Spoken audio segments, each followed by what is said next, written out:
We're going to have a second forum tonight, and this is for the Monomoy School Committee. I'll remind you again, town election is May 21st, at the Community Center, and we want to give Harwich voters a way to get to know the two candidates running for the one-year term for school committee. We have Joan Craig here from Chatham, and the League of Women, and of course she belongs to the League of Women Voters of Cape Cod area, and she's going to moderate our forum. Joan? Thank you. As said, I am Joan Craig, member of the League of Women Voters of the Cape Cod area. I will be moderating. The League is a nonpartisan political organization of men and women that encourages the informed and active participation of citizens in government and influences public policy through education and advocacy. This forum is part of our ongoing voter education efforts to help voters make informed decisions at the upcoming elections in Harwich. We hope that in the course of the program you'll learn more about these candidates and what they hope to do for Harwich. As noted in the earlier forum, these two individuals were given information ahead of time which they have agreed to, which is that they have up to 2 minutes for an opening statement. The order of presentation was determined earlier by lottery, and I hope I won't mess up this time, but Meredith will be going first with her opening statement, and then Linda, and then I'll start asking questions with Meredith first, and then Linda, and then I alternate, and at the end, the closing statement, Linda will go first. And if I mess up, just remind me. And then we'll have a minute and a half for closing statements. And it is my understanding that this program is going on for about a half hour. Is that correct? If we could have the minute taker, Emily, in the front row, hold her hand up. And she is doing a 30-second and a stop. If in the stop you're in the middle of a sentence, I will allow it. As mentioned earlier, if it goes on for a paragraph, I'm going to cut you off. I'm asking the audience to please be quiet while the questions are being answered, and also hold all applause until the end. That way we get a lot more questions asked. And if you have a cell phone on, could you either shut it off or put it on mute? Thank you. So we have our two candidates. We'll start with Meredith Holden Henderson. So I am Meredith Holden Henderson, and I am a parent, a teacher, and a Harwich native. I was born and raised in Harwich, and I grew up the daughter of a teacher in this town and learned a lot from her while she advocated and supported our youth in our community. I understand the challenges of young families from my diverse perspective. As a parent, my children attend Monomoy Middle School. I am engaged consistently in many volunteer opportunities and attendance at district events, including sporting events, academic awards and presentations, and musical and theater performances. As a teacher, I received my undergrad from Lesley University in early childhood education, and I received my master's from Framingham State in special education. I've taught for over 15 years, and I've taught in the role of a kindergarten teacher, a special education teacher, and I am currently a literacy coach at Ezra Baker Elementary School in Dennis, Massachusetts. So some of my roles as a literacy coach include direct instruction with children on a daily basis. I coach teachers to support their literacy instruction within their classroom. I'm also part of the curriculum leadership team, where I work with administration to collaborate on professional development, materials, and support for teachers to meet the needs of all learners. As a community member, in the past I was on the Harwich Elementary School Parent Council. Right, currently I am the president of the Friends of the Performing Arts at the Monomoy Middle School, and I'm also a member of the Harwich Youth Services Committee. Thank you. Linda Cebula. Hello, nice to see you all here.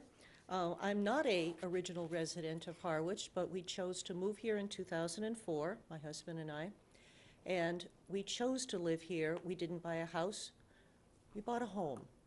And this is our home now. And we feel very strongly that we want to participate in our community. I have a teaching certificate back in the dark ages when I got out of college, but then I went into finance and I became a certified public accountant. I have a couple of other degrees. I've been in private practice as a financial consultant for about 25 years, and my volunteer work and my community efforts, I'm involved in Habitat for Humanity, the Cape Women's Coalition, whose mission is to get more women into the public life. I've also been on the Board of Selectmen, the Finance Committee. I sat on the board of the John M. Barry Boys and Girls Club for 10 years. I do some counseling at WeCan, and I'm on the Cape and Islands Commission on the Status of Women. I am socially liberal in terms of politics. I think we should have the freedom to figure out what we're supposed to be and what we want to be. But I'm also fiscally very responsible because I think we have a moral and ethical imperative to make sure we are very careful in spending someone else's money. I think that anytime that questions of finance come up, the key question is, who are we going to benefit? And I'm running so I could bring some of that expertise of management to the school committee, because the school committee itself is a management role. It is designed and it is, legally set up to manage the school committee, the school system, and what happens there for the benefit of our children. Thank you. First question, we'll start with Meredith. And oh, by the way, if you have additional questions, could those who have runners, so to speak, could you hold your hands up? These individuals will take your questions if you could write them clearly, and you can give them to these women right here, and they'll forward them up to me. What do you think the school committee is currently doing well? Where do you think the committee needs improvement? Meredith. I think that the school committee is listening to the district and the needs of the students. I think that they're doing that well.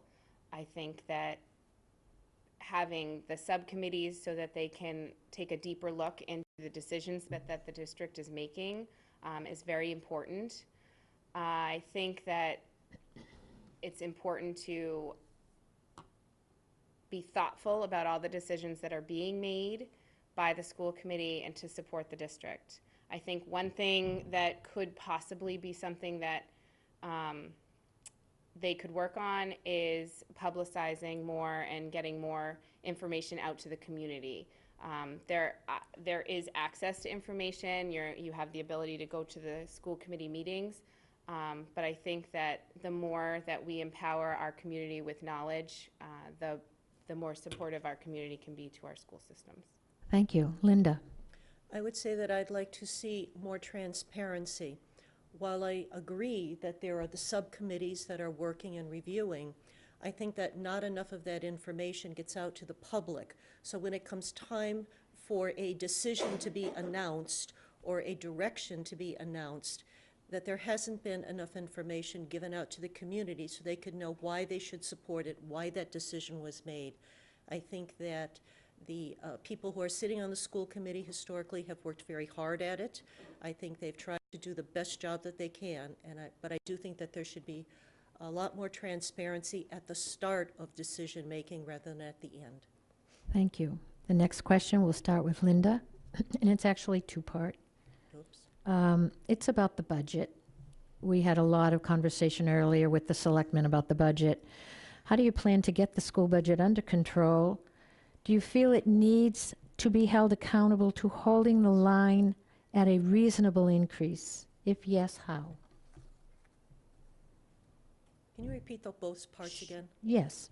How do you plan to get the school budget under control?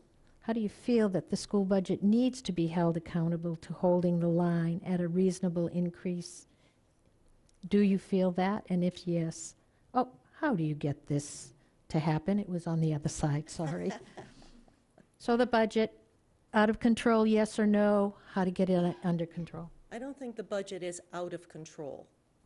I think what has happened is, as we ask for more and more pieces, we ask for a little of this and we ask for a little of that, each individual piece looks like it makes sense, but they start adding up. The expenses on the school side have risen to the same extent that the town expenses have risen. We don't have the capability to keep paying as much as they're rising unless we start going into overrides, and then we, as you heard the selectmen candidates speak, there's some real sustainability issues in order to keep our town affordable and to keep it livable. What would I do? I think I would get more involved in the detailed review of the line item budget for the school committee and start requesting that every item, they start at a zero-based budget. What do they need? Because there is a difference between need and want, and that has to be, we have to push on that a lot more. Thank you. Meredith? I have to agree with Linda. I don't think the budget is out of control, but I do think that as a school committee member, I would want to do some more research at a deeper level and really find out the specifics behind each decision, what it costs, how it's going to benefit the students. Is it something that could be phased in over the years? What is the priority for each fiscal year? And how can we use the budget to support our student learning, but yet not have to reach for an override or continue to increase the budget? Thank you. This question was initially for the selectmen. We didn't get to it, but it refers to the school committee. Do you think it would be helpful for the school committee to meet jointly with the select board? Do you hear that, select board? With regards to the school budget? Oh, I'm sorry. Meredith. I think it would be important. I think that communication and collaboration between the select board and the school committee could be very useful and beneficial to the entire community. I think that would inform the select board more about what is happening with the school committee and decisions that are being made around the schools in the district, as well as vice versa, where the select board could share information that could support some decisions that the school committee is trying to make. So I think it would be a wonderful collaboration to try to have that happen. Thank you. Linda. I do know that historically our town administrator in Harwich does meet with the superintendent, but that stuff is not in the public.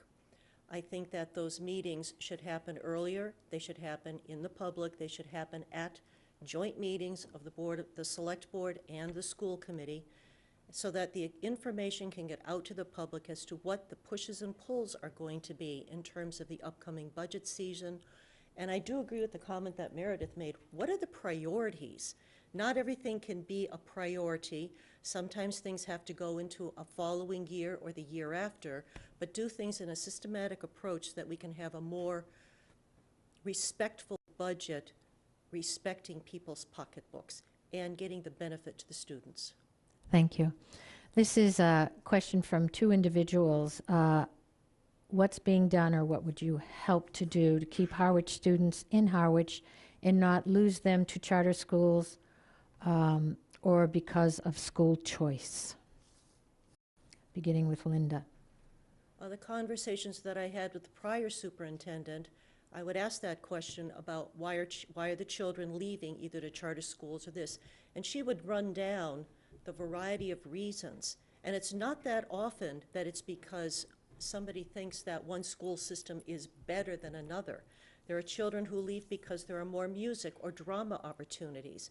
There are ones that leave because parents have jobs somewhere and it's easier to get the child to this school than it is to get to this school system. I don't think there's any real underlying terrible thing going on in the Monomoy School District that is driving the children out of the community.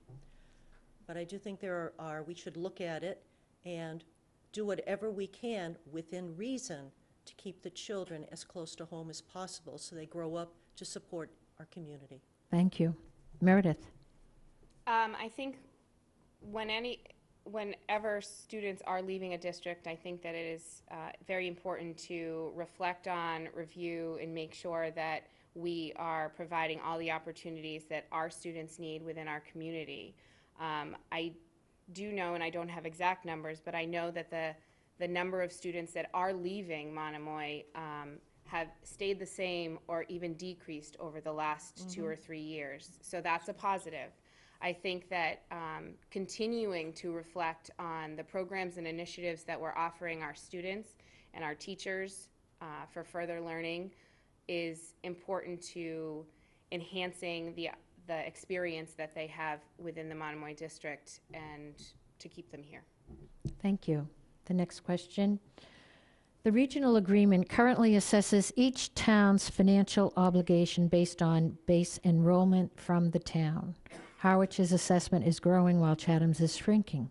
This seems to be an unsustainable trend for Harwich. What do you feel could be a solution? Beginning with, with Meredith. So I am not sure. As far as the sustainability of that, I think that I would have to learn more about the regional agreement and how it's determined and look at the enrollment. I think I need to be more educated as to the process and the projected enrollment over the next few years to make an educated decision around that. Thank you. Linda. When I was sitting on the board, the select board, when we started with the Monomoy Regional School District, and at that point, there were projections that talked about how that cost shift was going to happen, that the movement of children out of Chatham, more families coming to Harwich. Harwich is more affordable, and that I don't think we should all be surprised that that cost shift has happened as projected. I think that we went into the Monomoy School District. I supported doing that because I thought that it would strengthen both towns, give both the children of both towns just better opportunities. It would give the children of Chatham a better opportunity for more opportunities. It would give our children the opportunity to have basically a new high school. So I think that if, respectfully to the community, it shouldn't be a surprise that that shift is happening. And unless Chatham decides to kidnap a bunch of our students and move them over there, I don't think it's going to change. The percentage calculation isn't going to change. It's probably pretty reasonable. It says who has the most children, they get to pay the most expense. Thank you. The next question will start with Linda. And there's a number of different questions about budget. One wants to know, should the school committee present the budget to town meeting rather than the superintendent? You can answer that within these other questions.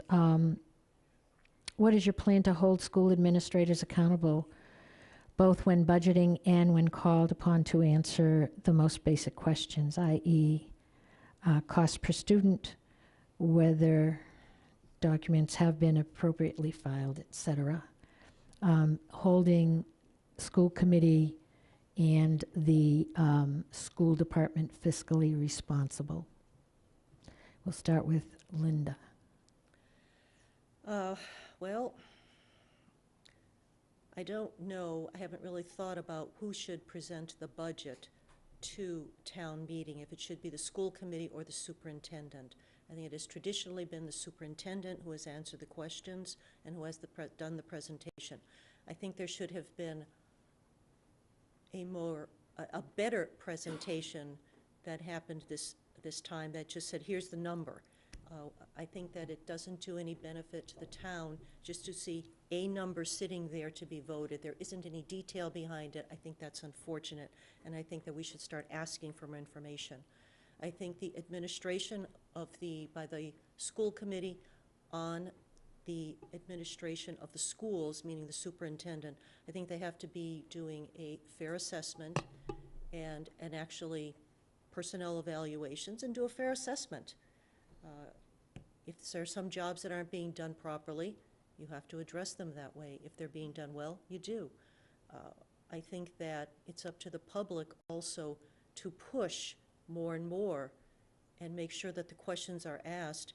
Come to your school committee people, talk to them, and make sure that we're aware of what your issues are so that we can start pushing more on the budget as to what is needed. Meredith, thank you, by the way. Can you repeat the question? Yeah, it's a little convoluted. There's a number of questions. Okay. I don't know if I got them all. Do you feel the school committee should present the budget to town meeting rather than the superintendent? Has the school committee and the department been fiscally responsible? What is your plan to hold the school administration accountable when budgeting and when called upon to answer questions? Apparently, there were some issues with questions not being responded to. That's it in a nutshell. Okay. I think whether it's the superintendent or the school committee, I think that more than just the amount of the budget would be helpful to be presented at town meeting. I know that the budget is published. It's accessible online. It's easily accessible online. So I think that having that at town meeting and having just a more detailed explanation of what the budget looks like could be helpful to the community at town meeting. As far as holding the administration accountable, I think that as a school committee, I think through an evaluation process and reviewing and reflecting challenges in roles and successes in roles is a really good way to continue to build a great connection between the schools and the school committee. Thank you. The next question, we will start with Meredith. Since both of you would be new to the school committee, should be elected, what do you feel you would be a first important step as a new member? Meredith. I think my first step as a new member is to learn. I think I need to be educated in the processes and procedures of the school committee, and listening to my fellow members, understanding how the subcommittees work, understanding what my role is as a school committee member, what my role is in a subcommittee, how I interact and connect with the schools throughout the district. So I think that my first step would be to learning the role. Thank you. Linda. Absolutely agree with Meredith. The first thing to do is to learn the role, to once again, read the Monomoy Regional School District Agreement, to really dive into the budget, to talk to the superintendent and possibly department heads as to what their concerns are, and to start talking to parent groups, to understand the committee structure, the subcommittee structure, what are the priorities that have been set. And I would probably do something like reread the minutes of the last year or so, just to see what has been topics, issues, conversations, and just try to educate myself as much as possible. Thank you. The next question, we will start with Linda. In recent years, civics education has gone from a required subject to an elective. Is this a good decision? Why or why not? Not a good decision. I think that we live in a community that has town meeting, and I think I was thrilled to pieces to see how many people were at town meeting this year. I mean, 500 people one night, 400 the next, that was tremendous.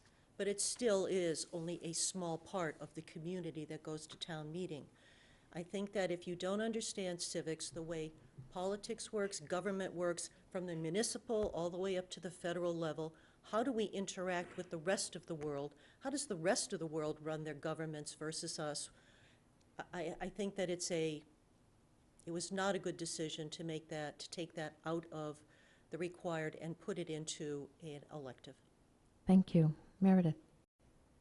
So this came up at the last forum that we did together, and so I did do a little bit of research. One thing I do know in my role as an educator is the social studies and history Massachusetts state standards just came out in 2017. So everything was adjusted by grade levels, shifted from one grade level to the other. At Monomoy Regional High School, the civics class is a required class in the 8th grade. And so I thought about that for a little while, and they're young, they're, you know, not as informed, not really thinking beyond 8th grade. But the more I looked at the standards, the more that I understood that it is a building process. And the way that the state has reconfigured the standards, the civics class in 8th grade is a foundation class that builds to the history 1 and then the history 2 and government in as a senior. I'm missing one. World geography, I think, is in there. World history and geography. But what I also found out was that there is personal finance literacy standards that can be embedded throughout all of the social studies and history classes from 8th grade to senior year. So I think that knowing our community, knowing our students, and meeting the needs of those students, it would be important for that department to start to embed the civics aspects of the curriculum, of the content area throughout the high school years. Thank you. This is the last question. I do have 2 others which I will comment on that perhaps you might answer to the individuals who asked them. This is the last question, and then we'll have closing statements. What is your opinion about the removal of Spanish from our elementary schools? We begin this with Meredith. So I think that I have mixed feelings about it. I work in an elementary school that we do have Spanish in the elementary school. We are an innovation school that has been, through writing a grant, we've been allowed to kind of think outside the box. So things like Spanish in the elementary school, extra physical education for students, extra recess so that they're moving and focusing on academics. As far as the Harwich decision or the Monomoy decision to switch Spanish and bring in a STEM curriculum, I think I need to know more about why that decision was made. I know that the science standards just rolled out in 2016 and things were adjusted.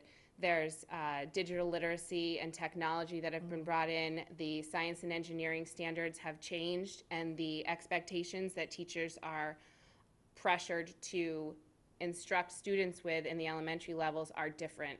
So I would really want to know more about why the district made that decision. But I think both are important, so I really have a hard time with that. Thank you. Linda. Well, it's a $26.6 million budget this year, and I find it a little difficult to understand how a few dollars couldn't have been found for the Spanish classes in the elementary school. At the elementary level, children are so much more, they have such an easier time going between languages, and I think that it helps their little brains just develop more. I mean, those of us who, as we age and trying to learn something, it takes us forever. Little kids just seem to dive in and they just wander on and they just go for it. I know that one of my brothers was just a toddler when Sesame Street started. And by the time he was like 4 years old, he was speaking in Spanish. He had some French in him, and it was like, where did you come from? Because it was just a surprise, but he just picked it up like this. I do think it's important to have the STEM, but I also think that the skills that you learn in foreign languages, in conversation, in literature, also strengthen the child as they move through the educational process and become ready to take their place in the community and in the world. Thank you. Before you do your closing statements, one of the questions was, and you can take note of this, and perhaps if the writer wants to speak directly to them, you'll be around for a few minutes after the meeting. Do you think the district should prioritize fundraising for local causes instead of national or international causes? Should we support our less financially fortunate students by creating school-wide fundraising for extracurricular programs, such as travel? Second question. We talked a lot about affordable housing at our town meeting. What else do our families need in order to stay in our district? And at this point, we will have closing comments, first by Linda. Well, I thank you very much for coming out tonight. I thank the Voter Information Services. I thank the League of Women Voters for putting on these forums. This is tremendous. And I really appreciate having all the people come out tonight. I hope you will vote for me. I strongly feel that education is extremely important for the youth of our community and for other communities. I think they will, as we mentor them through their world, and they show up and they're 18 and they go on to either other education, they go on to other skill sets, we need to make sure that they are prepared to take their place, because they're going to take over from us. And it's really important that they're ready to do that. I think that I will bring management skills, I will bring thoughtfulness, and I will bring an open mind to this position, and I thank you. Thank you. Meredith. Thank you for this opportunity. It's always nice to see the community come out to hear candidates speak and to learn more about us, to have more educated opinions to vote. At this point in my career, I am just looking to find a way to support my community in a deeper way. For the last 10 years, I've had the pleasure of being part of the Chatham and Harwich, as Chatham and Harwich grow together into a successful regional district. I hope my expertise in education, being a parent, my roots in Harwich will be a welcomed addition to the Monomoy Regional School Committee. So I welcome your vote. Thank you. And I would remind everyone that it's your opportunity to also do your part by voting on May 21st. I'd like to thank Chris Joyce and her committee for all their work with the arrangements. Thank all of you for attending. Remember, this forum will be broadcast on Channel 18, and check the schedule for times. At this time, let's give these candidates a nice round of applause.